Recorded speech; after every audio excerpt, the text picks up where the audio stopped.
tambula n'omulembe tokkiriza kubeera mu kifo kiwubaavu anti ng'ebisenge bikalu amakaago oba omulimu gujjookolera byebifo gy'olowooleza ebikuzimba. Teekamu ebifaananyi ebya Zion Arts ebiswiringa emmeeme ne mayindi yo mwattu olowooze bulungi. Olwo nno n'abakukyalidde banyumirwe olw'obulungi bw'ekifo. Weefunire art pieces okuva mu Zion Arts ez'enjawulo.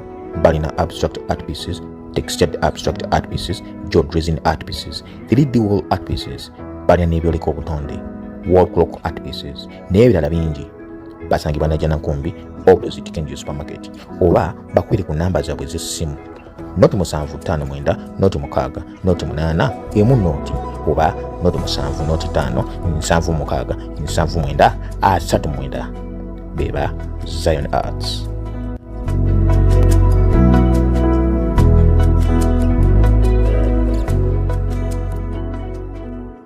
Obulamu bunyuma, obulamu buwooma. Ekyo tekiriiko awakanya wabula obulamu bunyuma bulamu agugi mazima. Wuliriza nkuleetedde ekyokuddamu ku ndwadde ez'enjawulo ezituteganya mu bulamu gwe wamma ne tulema okweyagala. JS Medical Hubs bano bakugu mu kujjanjaba ebizimba mu lubuto, tujjanjaba hania n'abulira ddala otawanyizibwa ndwadde za lususu, ebimmonde ku matu, enkovu ezizimbye oba nsundo, byonna tubibuzaawo. Ate nno tetukoma okwo, era tujjanjaba ulcers, sukaali, pressure n'endwadde endala nnyingi. Abatawanyizibwa mu nsonga z'omukisenge nammwe tetubalekeredde. Tulina JS Body Cleanser nga bw'olinywa lino likamula obucaafu bwonna mu mubiri. Olwo JS Immune Booster ne lizimba obutafaali mu mubiri. Linyweko weetangira okulwalalwala. Ku JS Medical Hubs eddagala tukozesa lya butonde teririna bulabe yadde. Basebo ne bannyabo mbalamusizaako mu linnya lya Mukama waffe Yesu.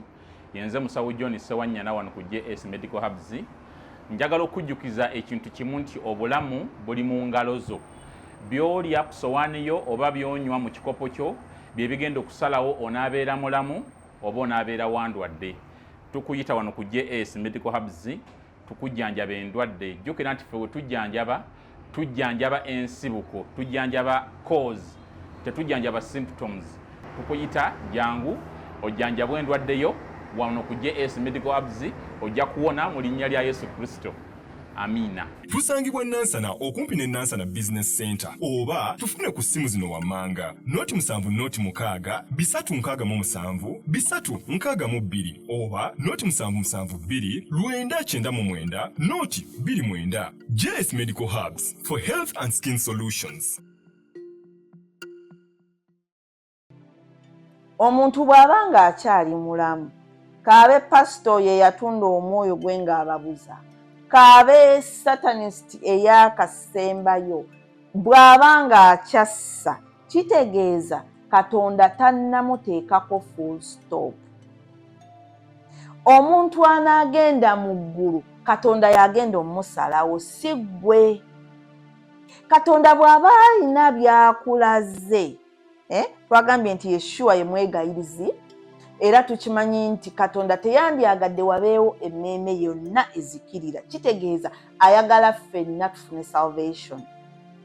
Ikati ggwe akuze mu mwoyo otandika okusaba nga Yeshua bw'asaba kubanga mukwano gwo akulaze n'otandika okusabira emmeeme ezo wadde nga zaatunda emmeeme zaabwe eri omulabe n'obasabira balabe ekitangaala.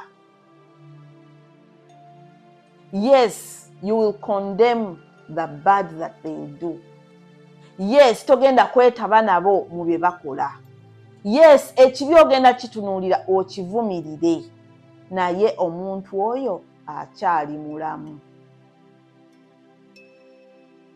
Kaakati tomuteekako full stop nga Katonda tannamuteekako full stop. Bw'aba akulaza ebibi by'akola musabire naye alabe ekitangaala, naye ayingire eggulu. Gwe waliwo gw'oyagaliza geyeena?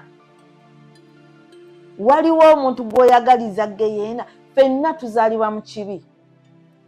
Zabbuli ey'ekyenda ekyogerako Dawudi yali ayogera nti even in my mother's womb I was born in sin, nti twozaalibwa mu kibi. So ffenna tuzaalibwa already nga tuli mu kibi. Ffenna tuzaalibwa nga tetusaanidde. tetulwanagana na mubiri na musaayi. Jjukira nti omuntu oyo ebintu ebyo by'akola alimbiddwa. Nze abantu abankosa waliwo ebintu Katonda byandaga naye kuba bw'obeera mukwano gwa Katonda ajja kwesigisa information y'emu. Abeera n'omuddu servant n'abeera ne friend. Omuddu abaala awo n'alwanyisa sitaani n'akola Katonda kyamugambye naye Katonda awabaawo by'atamutrustinga naye gwe agenze ku level ey'omukwano gwa Katonda abaako ne byakwesigisa n'akuleetera omuntu eyasinga okukosa ng'alina omuntu oyo embeera gy'ayitamu ng'ate ayagala omusabire kubanga akwesize nti kati otegedde omutima gwe nti omutima gwe ayagala n'oyo omuntu yennyini yakukosa naye alokolebwe. Olina okukula okutuuka kweyo level ey'okuba nti Yeshua Abba Holy Spirit bakwesigisa ebyama bino nti bakwesigisa ebyama bino nti bwe babikwesigisa togenda kubikozesa mu ngeri nkyamu naye ogenda kusaba ate nga gy'okoma okubeera mukwano gwa Katonda nkugambye akubuulira ebintu. Nze Katonda ambuulira ebintu mu birooto. Okubeera mukwano gwa Katonda it is going to cost you. Togenda kuva eri fafafafa tomugondera ofuke mukwano gwe. Okubeera mukwano gwa Katonda gw'ayagala okubeera mukwano gwa Katonda it is going to cost you everything ebya flesh. It is going to cost you emikwano. Might cost you family. It might cost you your job. It might cost you enju y'owosula. Okubeera mukwano gwa Katonda kosti y'amaanyi. Omubiri guno gulina okufa. It has to submit. It has to submit. Era batono abatuuka kweno level ey'okubeera mukwano gwa Katonda ate no batono abagenda okutuuka ku level ey'okubeera omugole wa Yeshua gwagenda otwala wali mu maaso ga Abba amulageyo ng'eyawangula. It's going to cost you everything to be a friend of God, but you'd rather be a friend of God than the friend of the world. Kubanga okubeera mukwano gw'ensi is enmity. Buli lwogezaako okubeera mukwano gw'ensi obeera mulabe wa Katonda. Waliwo abantu, saagala kwogera nnyo ku bantu kubanga eba spirit ebeebalimu, naye waliwo omuntu n'oyogera wano ku kamwa nti oyagala nnyo Katonda naye nga bw'obeera ne banno abaagala Katonda obagamba that is too much God. Nti toyagala oyo waliwo n'agamba saagala kubeera ne Juliana emboozi ze Katonda waliyo yakiŋŋamba Juliana emboozi ze zonna Katonda too much God. Bw'oba oyagala kubeera mukwano gwa Katonda, yes, the world will bajja kugamba too much God. So you have to be ready for that. Waliyo abantu ngano ku kamwa boogera nti baana ba Katonda era bo baagala Katonda era nga baagala Katonda naye nga bawunya ng'ensi, bayogera ng'ensi, batambula ng'ensi tuyina wobalabira nti baana ba Katonda naye nga bo bagamba baana ba Katonda. Lukuwomiti tugenda byogerako bino byonna. I'm not condemning anybody and I'm not judging everybody. Naye tuba tulina byogerako weekube mu kifuba kyo ogambe, do I walk like the world? Ntambula ng'ensi, nyambala ng'ensi, nkunya ng'ensi, njogera ng'ensi. Okwogera ng'ensi kanjogere ku kigambo ekyo banaye ebintu bijja bingi waliwo kati nabasuubiza ekirooto sinaana kyogera okwogera ng'ensi mu kwogera ng'ensi kanjogere ku kigambo kye bayita okusaagirira. Abaana ba Katonda temwogera lusaagiriro lwa nsi. Ebyo ebigambo ebivaayo ne bifuuka viral, buli omu n'akyogera. Kati oba nnaku ezo kigambo ki kye nnawulira Uganda kye batera okwogera. Banaye ebigambo bino mubimanyi kivaayo ng'ekigambo tekigulumiza Katonda, naye gwe naawe omwana wa Katonda n'otandika okukyogeranga. Ate ebigambo ebimu ng'era olaba kiri negatiivu. Asaze waadi oba bwe tebakyogera kansale waadi. Kati gwe omwana wa Katonda okusala waadi tekitegeeza kuwaayiriza. Ate kiyinza n'okuba nga kisi kye kigambo ekiriko kati kuba kino nakiwulira ddako. Naye kale mukitegede olusaagiriro olwo n'okozesa akamwako gw'omwana wa Katonda, akamwa akali prophetic, n'ogamba kosale waadi. Mulimu n'ebigambo ebirala kati nze mbyerabidde, naye olusaagiriro olwo okusaagasaaga okwo, gesturing, joking oba okubalaata, omwana wa Katonda kuuma akamwako n'omutima gwo.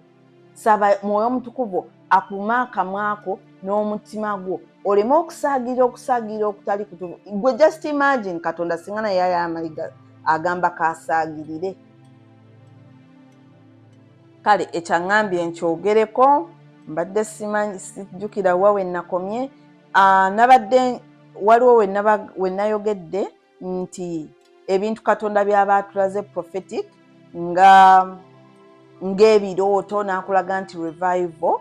Kati yabadde ayagala njogere ku dream gye na having awo, then bwe naamala ngenda babuulira in the Bible, mu Bayibuli ani eya having intercession eno one to one with God, like as if you're seated with God in heavenly places.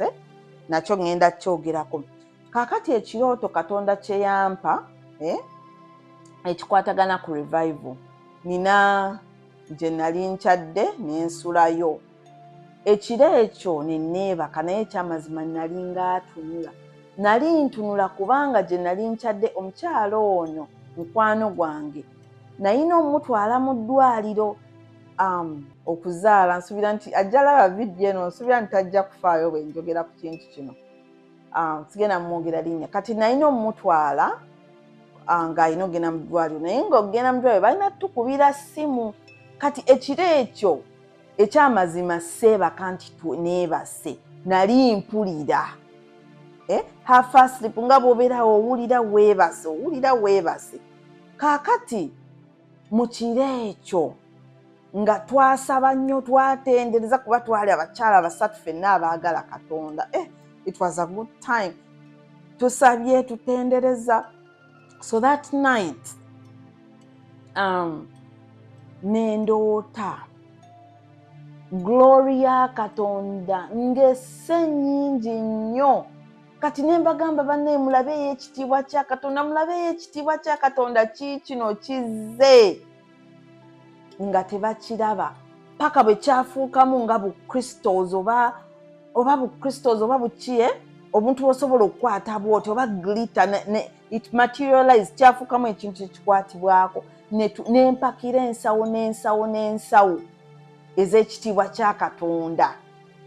Naye mu kirooto ekyo nendaba nti ekitiibwa kizze. Kati ye aba akindaga nti kizze mu kirooto. Then in another scene kye nalaba ekitangaala eky'amaanyi mu kirooto kino, ekitangaala eky'amaanyi.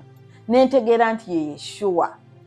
Nga ye kati mu kirooto kino ekitangaala eky'amaanyi nga yeerabisa ba teenagers.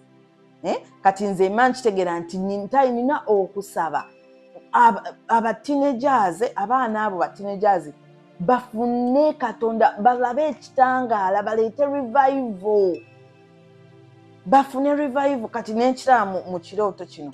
Pakati bwe nkiraba tekyali kirooto nkubagambye nali ninga ategeera. Kaakati ne ŋŋamba Yeshua nange njagala nkulabe, Yeshua nange njagala nkulabe. N'alyoka aŋŋamba you have felt me. Felt as in F-E-L-T. Gw'ompulidde. Nalaba kitangaala, nawulira eddoboozi naye nze saamulaba ng'ali mu kwerabisa abaana ba teenagers. Ne mugamba nange naŋŋamba you have felt me. Ekyamazima mpulidde mu mutima gwange okwagala kwa Katonda. Nkuwulidde. Emisana eryo lyonna nasiiba mubuuza what do you mean I have felt you have nkuwulidde kikyotegeeza bwe neebaka mu kireeto ekyo banne nawulira okwagala okw'amaanyi nga I was just hugging people nga mpulira nina okwagala okw'amaanyi ne nkitegeera nti Katonda kwagala era okwagala okwo okuli intense bw'okuwulira mu mutima gwo oba Katonda owulira Katonda. Simanyi okwagala kuno simanyi kwe nnyinza kigeregeranya kuba katugambe first love oba olina omuntu gw'oyagala n'omwagala nnyo nga n'owulira omutima gwo gwonna guzitoye okwagala kwa Katonda. Katonda ye mukwano asingayo. Bannaye akubuulira ebintu, akubeererawo, otandika okulaba prayers zo nga ziri answered gw'okimanya. Wajjukira twagambye waliwo abasaba, everybody, buli muntu olina okuintercedinga a righteous person.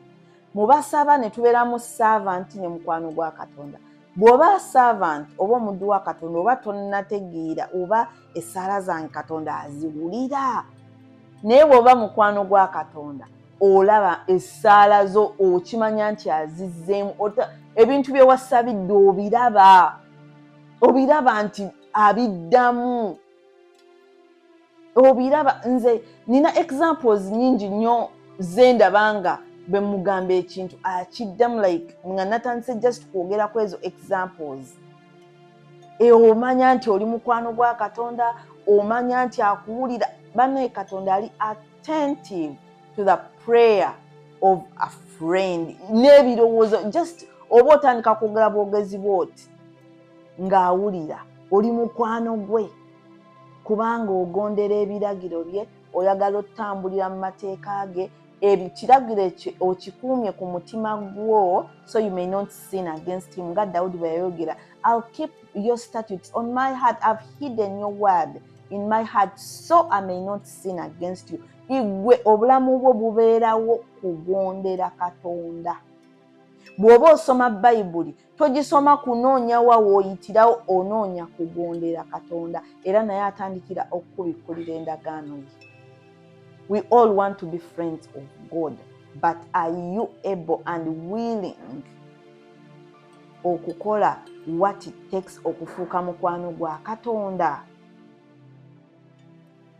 Kati mu kirooto ekyo ne ntegeera nti agenda kwerabisa ba teenagers, so mbeera nina okusaba indeed ba teenagers balabe ekitangaala. Mba nsaba glory eno gye ndaba n'abalala bagirabe. Kakati tutuuke ku ono intercessor asaba heaven to heaven prayer. It's like you're having a direct conversation with God. Omuntu ya having a direct conversation ne Katonda mu Bayibuli yali omu ku bo yali Abraham. Mujjukira Abraham nga asaba Katonda about Sodom and Gomorrah ng'agamba bwe baba kale kiri mu Genesis wano search wandiiseewo naye mmanyi kiri mu Genesis oba 18 oba 15 kambikuleyo ko kale mangu. Sigenda somayo wonna naye Genesis 18 kati nga okutandikira ku lunyiriri olwa 23 waliwo ne Katonda mujja gisoma yonna waliwo Katonda agamba oba Abrahamu ono mukweke byengendo kola olaba omukwano ogwo waliwo ng'agamba bambi mukweke kubanga amanyi olw'obigamba agenda kusaba.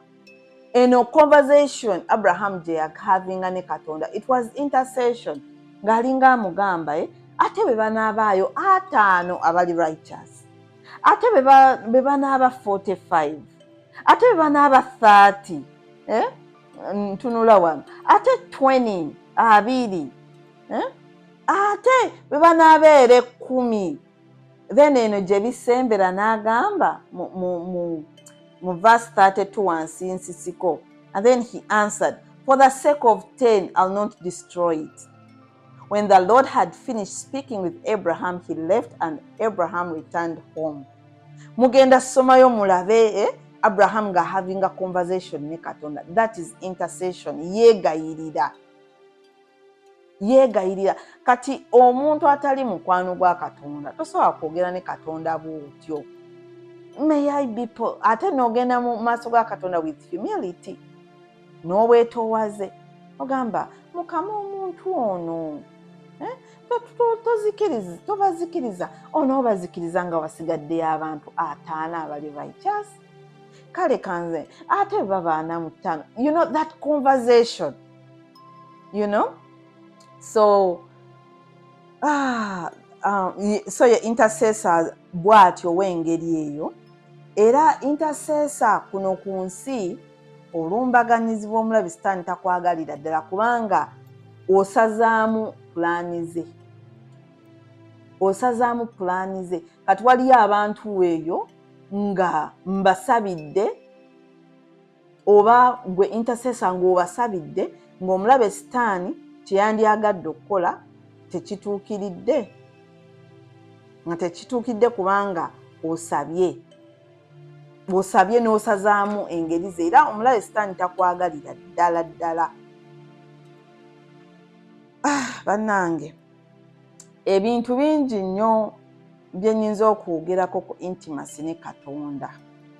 Ng'oyagala okumanya ebiriko tambula n'abaliko. Enzige ebuuka na nzige. Olaba n'abazungu baakiraba nti birds of the same feather. Kati nno nkuleetedde banywanyi bo mu nsonga zonna ezikwata ne tekinologiya. Yoshtech Services. Bw'ova ku bano ogenda kuwanga tto. Yoshtech Services be baliko. Oyagala kukuzimbira website oba application. Olina ekyakubulako mu system ya kompyuta yo. Bano babinoonya ne babikomyawo. Oba kyewandiise data recovery. Tebakoma okwo. Yoshtech Services era bakuyamba okulaba ng'olina obukuumi ku bibanja bye ebya intaneti. Kiyite Cyber Security Services era nga bakanika ne computers. Bano nakugambye bannakinku mu tekinologi. Era nawe ayagala okwebuuza ku kintu kyonna ekikwatagana ne tekinologiya, tukwaniriza. Oyagala cloud services, network services oba software development, naawe beekwate. Basangibwa Rubaga Road opposite Barbados Hotel okuliraana Trinity Christian Church. Bakubireko ku 07 519 715 oba 0787 996 67. Yoshtech Services, empowered by innovation. Naye nga byonna byetooloolera ku obedience, byetooloolerera ku kukola kyakugambye okulungamizibwa Mwoyo Mutukuvu. Ate era ekirala kye nnyinza okwogerako, buli kintu ky'okolera Katonda mu obedience oba that intimacy with God, ogenda kwekanga oba ogenda kuzuula nti kiyamba ogwe. Gy'okoma okubeera mukwano gwa Katonda kikuwa healing ey'emmeeme yo mu ngeri gwe gy'otasobola nakutegeera. Kubanga jjukira olaba ffe abantu oba nkyogere kale nga bw'onoolaba a machine, we are the most complex machine gy'oyinza okwogerako. Waliyo ebintu ebikutuukako oba ebikuliko nga Katonda yekka, era in fact Katonda yekka yakumanyi deeper okusinga naawe bwe weemanyi. Era katugambe onoonya healing, Katonda ye kennyini yamanyi kiki ekigenda okuwonya, yamanyi ebbwali ery'omwoyo bwe liyimiridde na kiki ekiyinza okuwonya. Katugambe oyagala kusonyiwa, okusonyiwa kuno kuzibu naye nsebo nakyo kizibuluzo. okusonyiwa kisumuluzo. Bw'obeera intimate with God, bw'obeera mukwano gwa Katonda, akuyamba okusonyiwa, kubanga okusonyiwa kuno kiringa kirabo.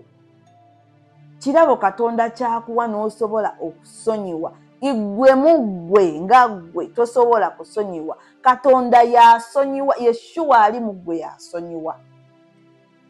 Kati ekyo nakyo era Katonda yakikuyamba okubeera mukwano gwa Katonda ku nsi kuno, n'owulira kyakugamba n'okikola, kyekintu ekisinga obulungi. Atandika okubikkulira ebintu, Katonda byakubikkulira bannange. Katonda bwakubikkulira ebintu ye mu birooto oba mu visions oba a word of knowledge. A word of knowledge. Oyinza okuzuukuka nga wafunye download. Oba a word of knowledge. Ebintu Katonda byakuwadde tobiragajjalira. Bitwale nga bya mugaso, kitwale nga kya bbeeyi. Relationship eno giprotecting ennyo. Nze omukwano gwange ne Katonda nguprotectinga nnyo. Era waliyo eyo abantu ba mikwano gyange oba bali mikwano gyange nga bambi sikyayogera nnyo nabo, era bayinza n'okulowooza oba neewulira oba kinedda. Ngenda, Katonda gy'aŋŋambye okugenda, neetaba mu Katonda ky'aŋŋamba ŋŋambye neetabemu. Ate nkuuma nnyo friendship eno gye nnina naye, kubanga saagala esagaasaganeko at all. Kubanga mujjukira Dawudi bwe yagambye. Dawudi yagambye nti ffe to moving away from God. Ye Katonda waali, naye ffe tuseeseetuka. Kati wentuuse, ate sigamba nti nze era atuukiridde nnyo, naye wentuuse ate saagala nsagaasagane nzire emabega. Kakati njogedde nti Katonda akuwa knowledge oba n'akuwa what you'd call a rema word. Mu friendship eno ne Katonda waliwo situations z'obeera nazo mu bulamu bwo, n'okaabira Katonda n'ogendayo n'oyogera naye omugambe embeera eno nkole ntya. He will give you a rema word oba a fresh word. A rema word kye kigambo Katonda kyakuwa mu kigambo kye nga kikwatagana ku mbeera yo gy'oyiseemu. Bwe muba mulaba wano nnawo Philippians 4:6-7. Wano akantu kano ndowooza bulijjo mukalaba. This is the fingerprint of God. Zino zonna scriptures bweziti. Nina n'ebyawandiikibwa ebirala around mu nju wano. Ennyumba yo gwe mukwano gwa Katonda. Kati just imagine ng'oba olina mukwano gwo oba omwami wo mu nnyumba yammwe, n'osanga nti ebintu ebirimu bikwatagana ku ggwe n'omwami we, your friendship oba gye mwalaga, bye mwakola, memories ezo ze mujja nga mu buildinga together. Ng'ennyumba ye ejjudde ebintu ebyo, oba mbaga yammwe, ebintu bye muyiseemu, pate ze mwagala, wabaayo ezo memories ze mubeera nazo, abamu ne muzitimba ku bisenge. Kati gwe omwana wa Katonda afunye friendship eno ne Katonda, weesanga nti ebisenge ebyo bijjudde rema word. Kakati nange nina ekigambo kye nnina okukola nkiteeke ku kisenge awantu weyandaga okukiteeka. Ekigambo ekyo kiri mu Psalms 46:10. Yaŋŋamba ensonga zange ze namuli yaŋŋamba Juliana, be still and know that I am God. Kati naawe jja neyeeno eri spiritual. Waliwo ebigambo Katonda bw'azze ng'akugamba, ate gwe obitegeera nti abigambye kubanga okiraba n'okisomako mu Bayibuli, n'olaba nga waliwo eyakipositinze oba n'akikulooza, n'otegeera nti ku mbeera yo akugambye ekigambo kino. Ekigambo ekyo kiwandiike okisse waakugambye, oba mu bathroom yo oba ku kisenge. Kati ennyumba yo etandika okubeera n'ebigambo bino Katonda byakuwadde, n'efuuka ennyumba eya relationship between you and God. Olw'ebigambo ebyo byabazze nga gy'akuwa. ye ennyumba, you make your home okuba nti erimu Katonda. Katonda ono bw'obeera ng'oli mukwano gwe akuddamu ennaku zino ali kumpi nnyo, addamu ebirooto, addamu questions, addamu ebintu like this. Kambaweeyo scenarios endala 2 nga sinnatuuka ku grand masterpiece eya heaven kuba nagambye nja gibagamba.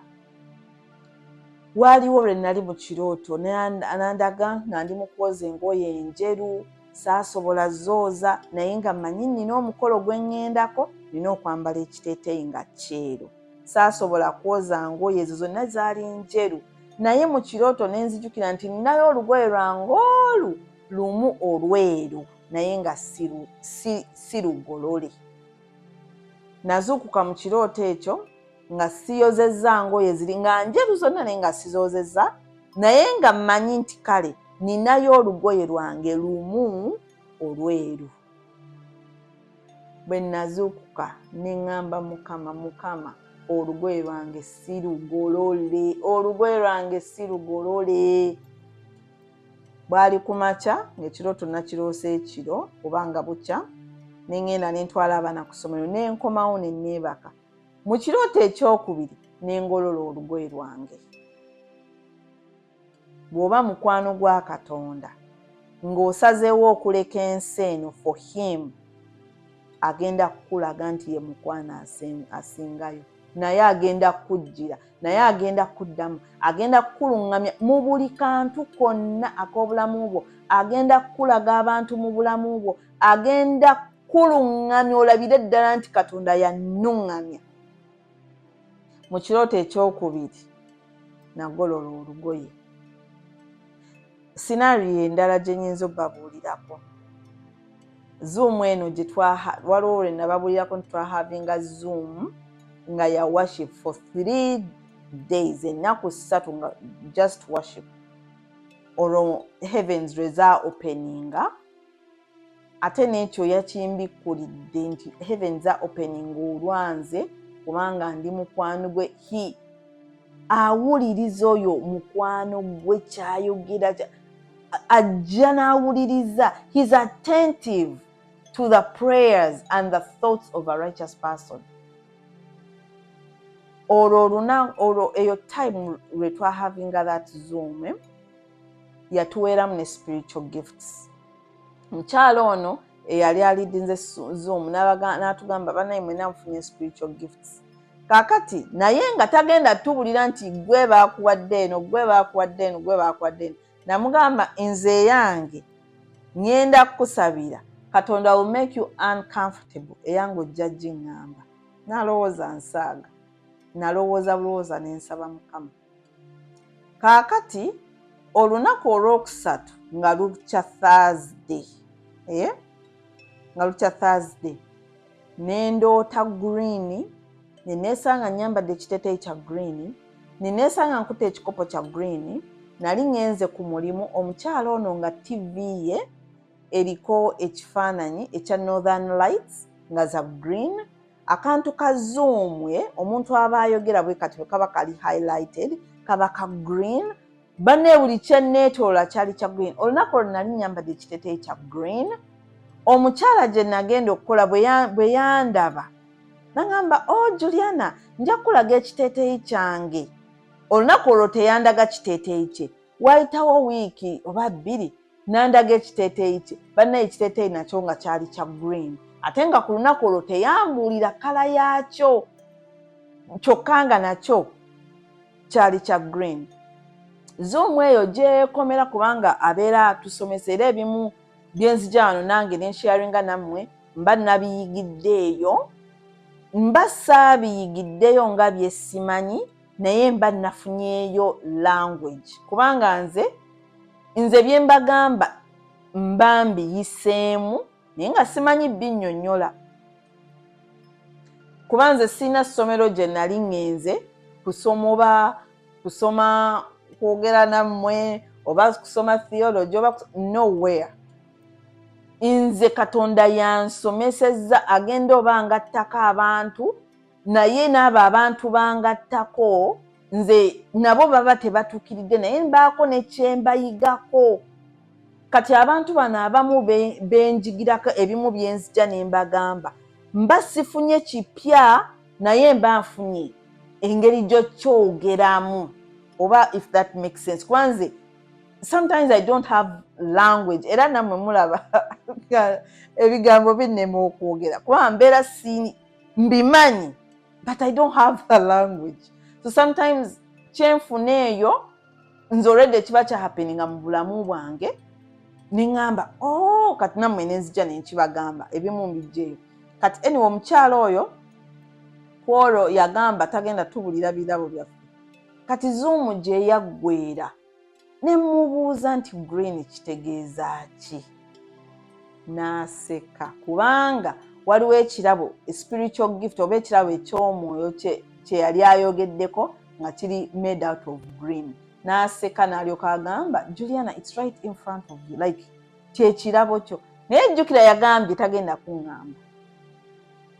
Kyenjogera mu kino bw'oba mukwano gwa Katonda tewaliiwo muntu yenna ayinza okukulemesa oba okukudda mu maaso ku Katonda ky'aba asazeewo eri obulamu bwe. Aba mukwano gwo. Bwento nentegeera spiritual gift yange gye nali nfunye in that case. Ebyokulabirako bingi byennyinza obbawa naye ate ebyokulabirako bano bye mbagamba si bibagamba nga nze oba nga alowooza mbu nsukumye, mbibagamba as a testimony mutegeere nti nammwe nsuubira nti waliwo n'awuliza bino ng'olwedda wayitawo naawe osobola okufuuka mukwano gwa Katonda naye it is going to cost you everything. Kigenda kukostinga ensi eno. Ogenda either kwagala ensi oba Katonda, oyagala family oba Katonda, oyagala emikwano, it's going to cost you. Ogenda kuba olina okubeera mu maaso ga Katonda, oyagala byayagala, okyawe byakyawa, osome ekigambo kye, okikole, obeere mu praise and worship, obeere mu repentance. Abantu bagatandika okugamba that is too much God. Obeere mukwano gwa Katonda naye yakusobozesa. Mwoyo Mutukuvu yakusobozesa era bw'ofuuka mukwano gwa Katonda akutrustinga n'ebyo ebintu bingi nga bwe tubyogeddeko. Mwe abamanyi okubeera okukwana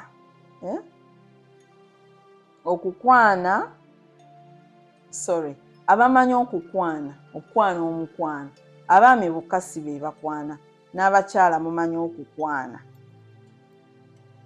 Mukozese ekyo kye mumanyi mu okukwana Katonda, okukwana Mwoyo Mutukuvu, mu kumuwaana naye ng'oyita mu kigambo nti Katonda, you are love, you are abounding in love, you're slow to anger. Onyumye naye omufuule mukwano gwo. Nze mmanyi nti bingi byesoogedde. Buli lwe nkola video mba mpulira nga oba si bijjotuuse kuba mba mpulira nina ekibuzeemu naye Mwoyo Mutukuvu ajja kubayamba. Ekintu ekimu ekisinga okubeera ekyebbeeyi mu kubeera mukwano gwa Katonda kwe kufuna healing y'omwoyo, y'emmeeme, n'otandika okuwulira ddala Katonda. Otandika okuba nga bannaye tokyalina kulumwa kwa mutima oba kwa munda eyo olw'ebintu byonna ebiba bizinga bikubaako. Ate era okusigala ng'oli mu healing, kubeera mu Katonda, kusigalayo, kubeera mu kwagala kwe, kusarendaringa will yo, ebyo byonna ebintu ebyo twabyogerako emabega, twabyogerako. Ofuna healing agenda eri munda ensi kubanga bantu bangi bintu bingi ebijja nga bikukosa. Katonda yennyini ayinza okukukosa. Bwe musoma Yobu, yakkiriza omulabe agende akose Yobu. Ensi manya nga Katonda ayinza okukukosa.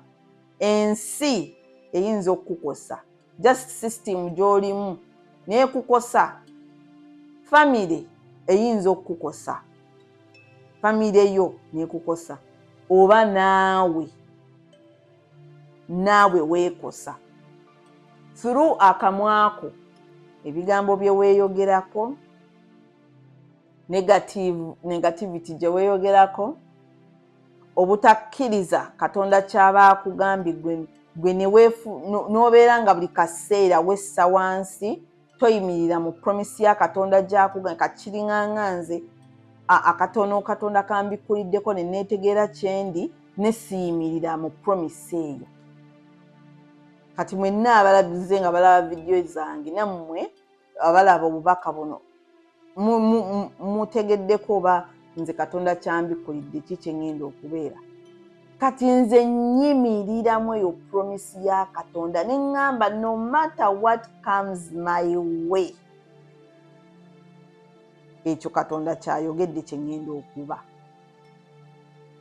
Omuyaga ne gujja, biki ne bijja, promise oba rema word Katonda gy'aba akuwadde ku mbeera n'oyimiririra mu eyo. Igwe kennyini n'otabeera gwe kennyini ate eyessa wansi eyeekosa by akamwako.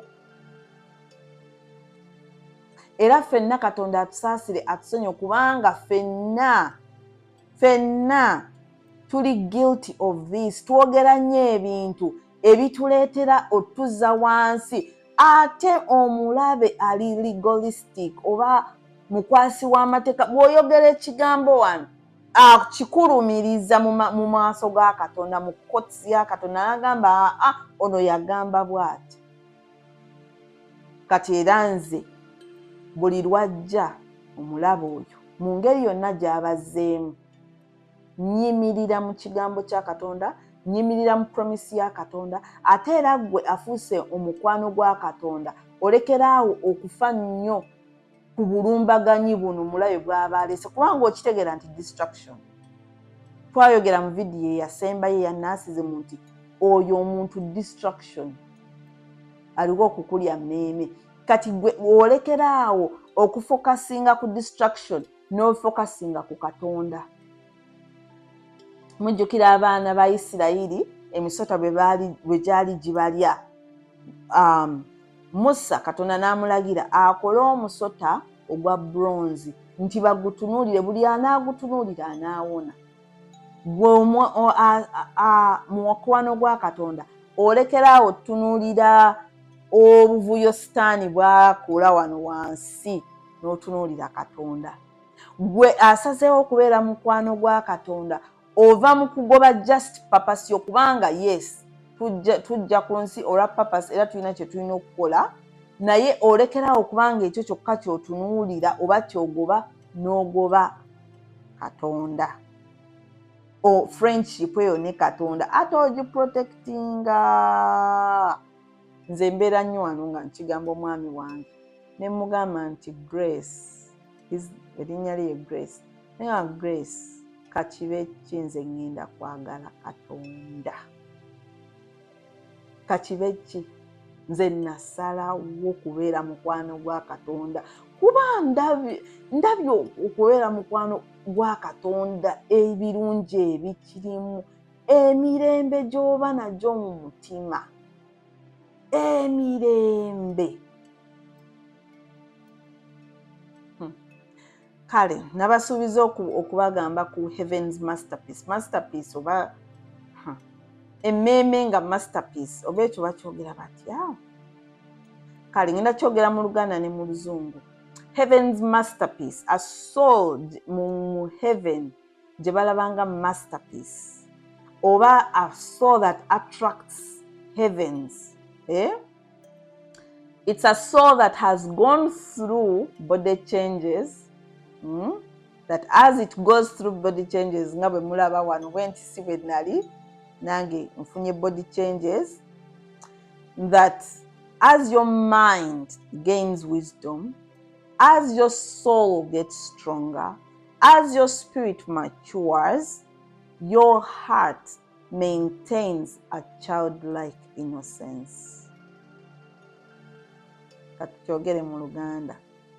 Emmeeme gye twandigambye eno mmeeme ya bbeeyi mu ggulu ye mmeeme wadde nga waliwo okukyusibwakyusibwa kw'omubiri okugituuseeko, wadde nga endowooza yaayo, okulowooza kuno, your mind, okulowoozako nga kufunye amagezi, wisdom, ng'emmeeme eyo efunye obugumu, mu Yeshua emmeeme eyo etandika okufuuka engumu n'ogamba ekijja kijje, kubanga jjukira emmeeme eyo eri kakuba akatono etambula, so efuna obugumu.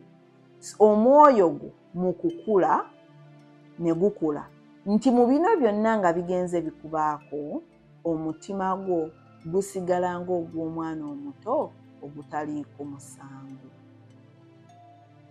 Innocence eyo, like innocence, nti bino byonna ebizze nga bikubaako nga bikola ki?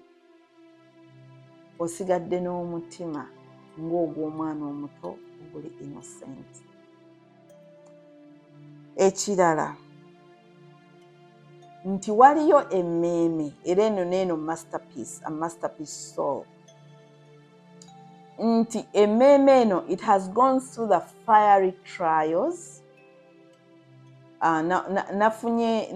Nagenze ku ssimu ne nnoonya ebigambo eby'Oluganda ebivuunula bino nti emmeeme eno egenze through fiery trials, oba obulabe bwa Sitaani obw'omuliro oba okugezesebwa okw'omuliro.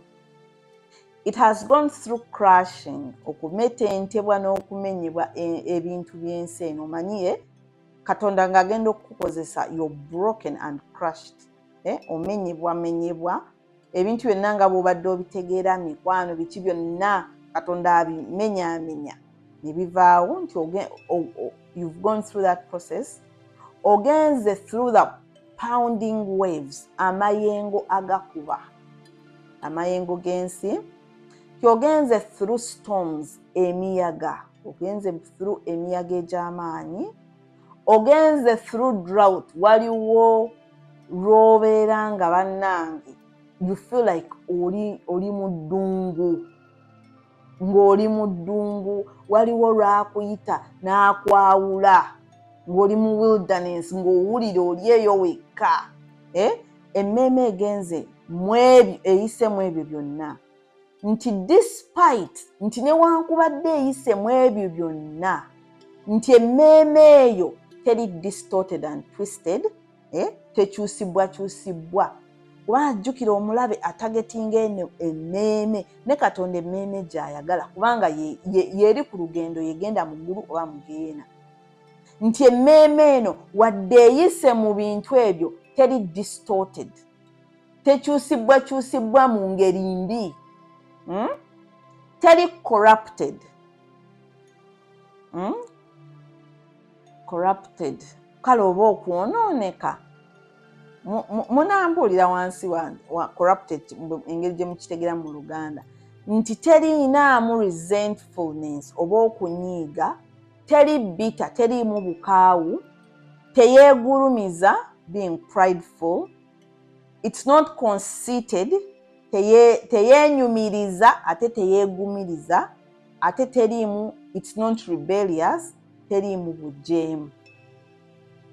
Oba mbiddemu oba onozzaako emabega n'obiddamu, nti emmeeme wadde eyise mu kugezesebwa okw'omuliro, wadde eyise mu kumenyebwa, wadde eyise mu mayengo agakuba, emiyaga egy'amaanyi, mu lukalu oba mu ddungu oba mu wilderness, nti emmeeme eno tekyusibwakyusibwa, teyonoonese, teriimu kunyiiga, teriimu kwegulumiza, teriimu bukaawu, teriimu bujeemu, nti emmeeme eno the heavens, eggulu, it marvels and looks down on this soul out of curiosity. Ne bamalayika baba beewuunya emmeeme eno, kubanga jjukira abamalayika tebayitamu eno process gye tuyitamu. Kano kaama mbabbirako fuuka emmeeme eno. Nze Juliana sikyalimu bukaawu, sikyalimu okuba nti I want to be rebellious eri Katonda, sikyalimu pride eyo okwegulumiza.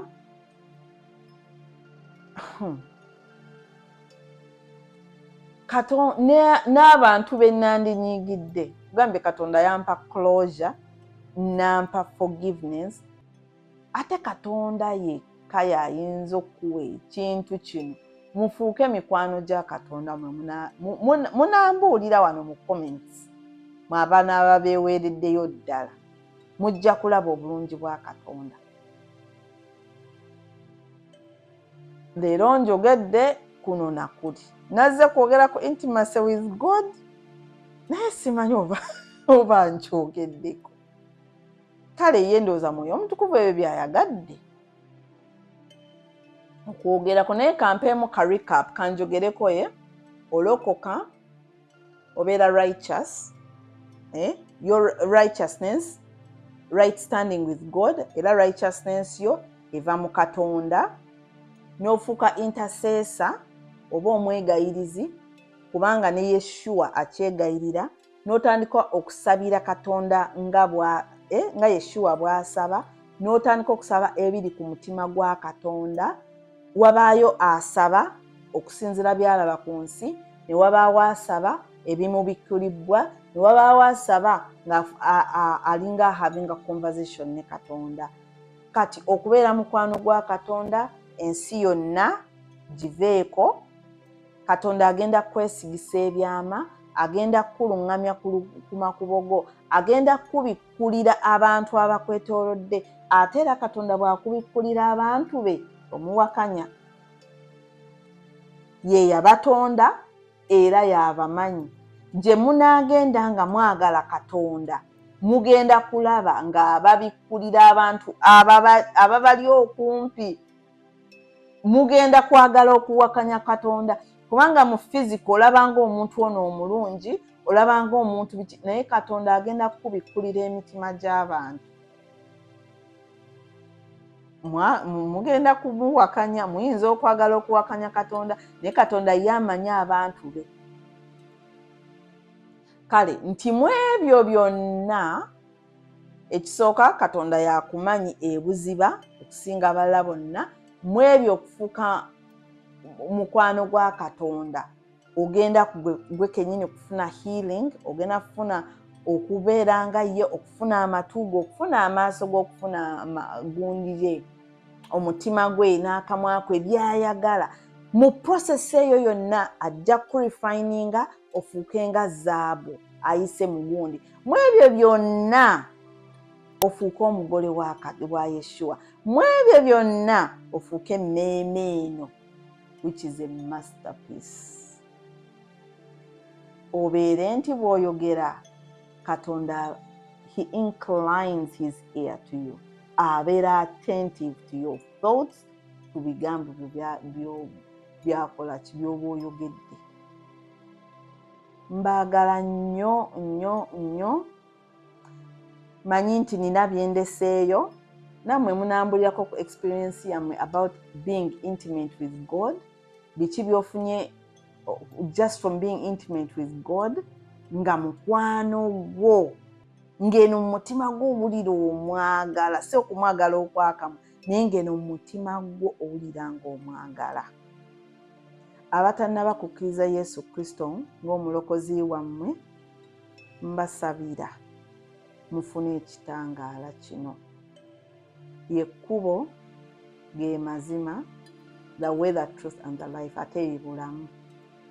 Nga toli mu Yeshua tolina bulamu, ate lyekkubo lyokka, kye kitangaala, ge mazima. Twesiimye nnyo nnyo nnyo abategedde Yeshua nga tukyali mu bulamu obw'ensi eno. Kale munambuulirako ku mmwe, Mukama kyabalaze, ate era nsaba abatannalokoka, kkiriza mu mutima gwo agenda kubikkulira ebintu. Nze mulaba lwaki sijja ano ne mbagamba ono pasita mukyamu, ono biki kubanga bw'obeera mukwano gwa Katonda teriyo yeetaaga kubuulira nti ono pasita mukyamu muveeko ono pasita ayogera ekigambo eki omuntu ayogera ekigambo eki n'otegeera emmeeme ye tewali yeetaaga kugamba Mwoyo Mutukuvu akulaga naye njagala mwenna mwezuulire Katonda mutambule olugendo luno mwezuulire Mwoyo Mutukuvu mwezuulire ejjana eno mwezuulire healing go through the process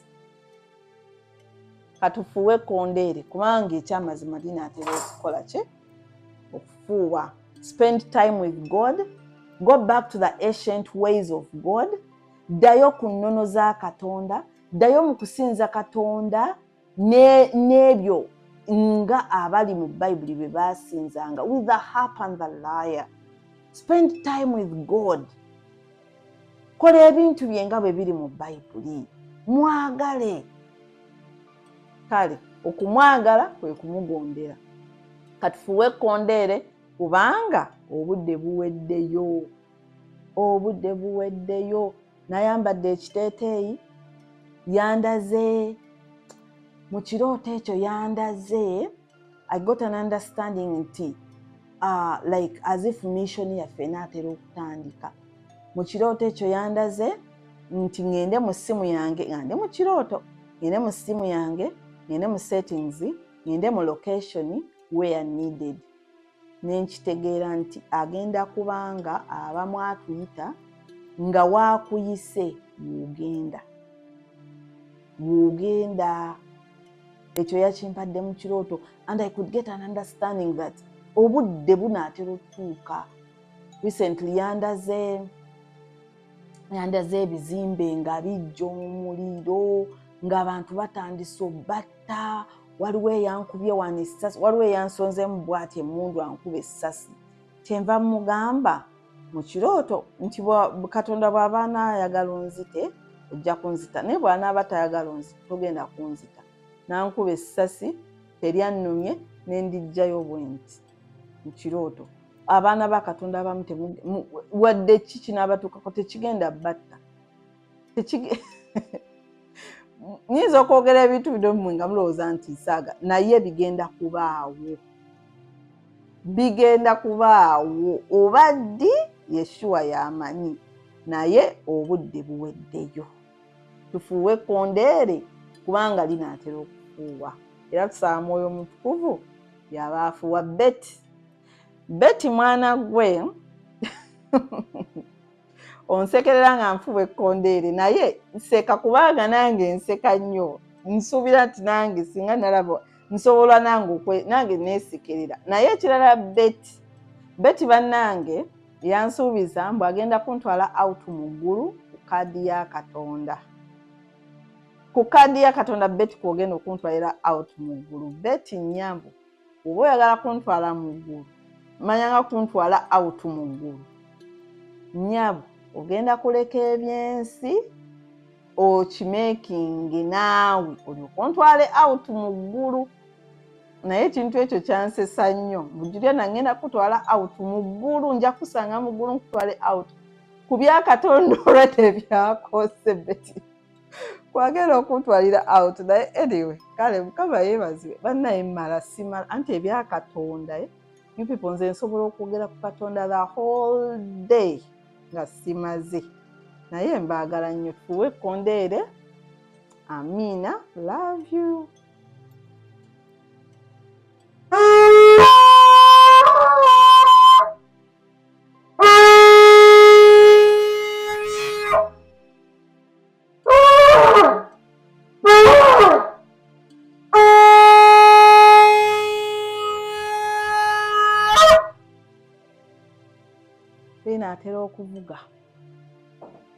Linaatera okuvuga bannange mwetereeze.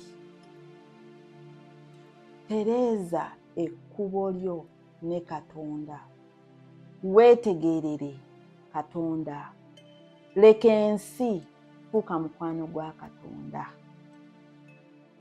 Tambula olugendo lwo ku kakubo ng'oliko ggwe ne Yeshua ne Mwoyo Mutukuvu ne Aba.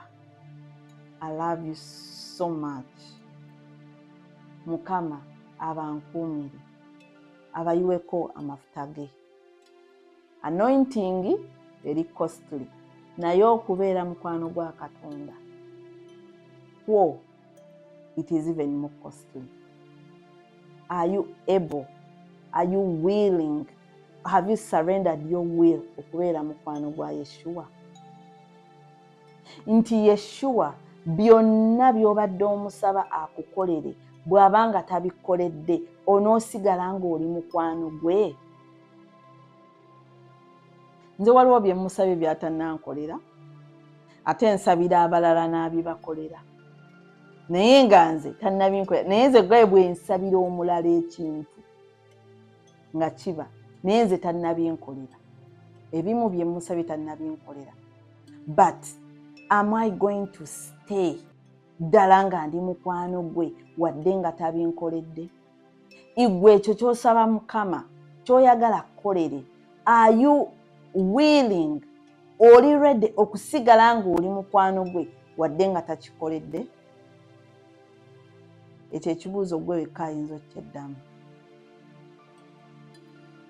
Shalom, shalom. Shalom means perfect peace.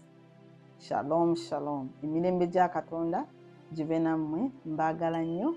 Bye. Ebyo by'owulidde oba ebyogeddwa mu episode eno si birowoozo bya Unique Media nga channel awamu n'abagikulira, wabula birowoozo by'abantu ssekinnoomu mu kiti kyabwe.